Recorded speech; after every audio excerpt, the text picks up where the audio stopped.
ब्रह्ममुरारिसुरार्चितलिङ्गं निर्मलभाषितशोभितलिङ्गम्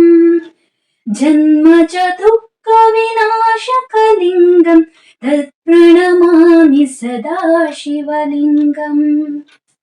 देवमुनिप्रवराचितलिङ्गं कामदहनकरुणाकरलिङ्गं रावणदर्पविनाशनलिङ्गं तत्प्रणमामि सदा शिवलिङ्गम्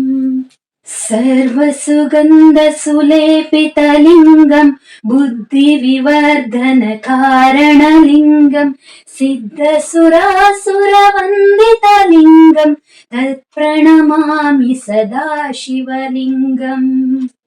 कनकमहामणिभूषितलिङ्गं पणिपतिवेष्टितशोभितलिङ्गं दक्षसुयज्ञविनाशनलिङ्गं तत्प्रणमामि सदा शिवलिङ्गम्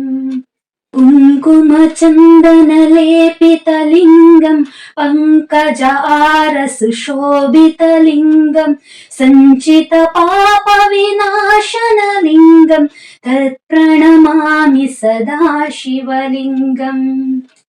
देवगणार्चितसेवितलिङ्गं भावैर्भक्तिभिरेव च लिङ्गं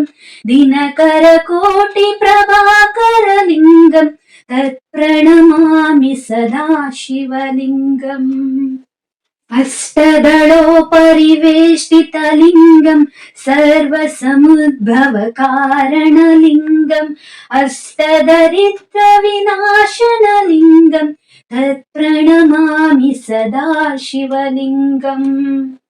सुरगुरुसुरवरपूजितलिङ्गं सुरवनपुष्पसदार्चितलिङ्गं परात्परं परमात्मकलिङ्गं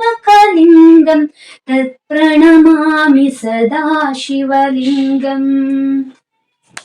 लिङ्गाष्टकमिदं पुण्यं यः पठे शिवसन्निधौ